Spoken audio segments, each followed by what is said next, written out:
Pop quiz. After 1492, what caused the largest share of indigenous deaths in the Americas? A. Warfare. B. Disease.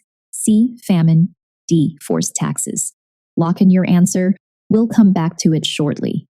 In this video, you'll learn why European monarchs funded risky voyages in the late 1400s, how Columbus's trip sparked wider exploration, and we'll reveal the answer to the pop quiz about what caused the greatest loss of indigenous life after contact in the Americas. European monarchs wanted direct access to Asian markets, spices, silk, and other high-value goods, without relying on long, expensive trade routes. That goal is what pushed them to fund risky voyages across the open ocean. In 1492, Christopher Columbus sailed west. He reached Caribbean islands and returned with reports of rich lands and unfamiliar people. After Columbus returned, a new question emerged: who would claim what?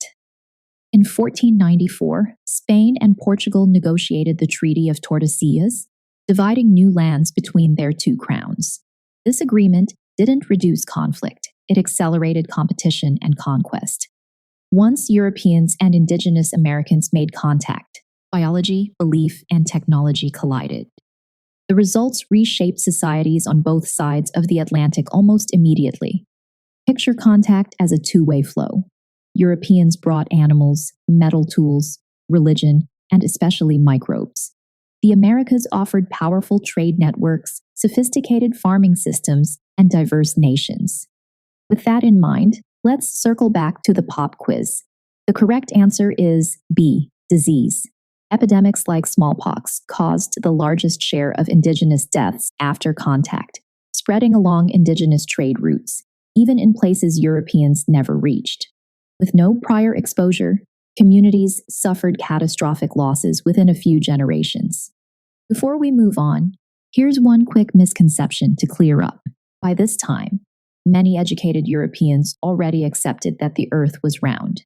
The real debate was distance, how far Asia was across the Atlantic, and whether a westward route would be profitable. So far, we have covered why monarchs funded voyages and how contact set off rapid changes, with disease driving the most devastating losses. Want to check your progress? Tap the link for a quick practice test and a concise study guide tailored to this lesson. Quiz yourself, skim the highlights, and jump back in. Now, let's take one more example to see how these impacts spread. In regions of North America, waves of disease reached villages before large numbers of settlers did, leaving some communities severely reduced by the time colonists arrived in the 1600s. Contact also changed technology. Through trade, metal tools and metal points spread into indigenous communities and increased efficiency for hunting and crafting. While steel helped Europeans fight and expand, many indigenous groups also adapted metal for their own purposes. A common mistake is to explain colonization only through warfare. Violence and forced labor were devastating, but the greatest losses came from epidemics. Estimates vary by region, yet the pattern of severe population decline is consistent. Now, let's trace the sequence. First, voyages linked distant worlds. Next, early encounters opened new routes for travel, trade, and communication.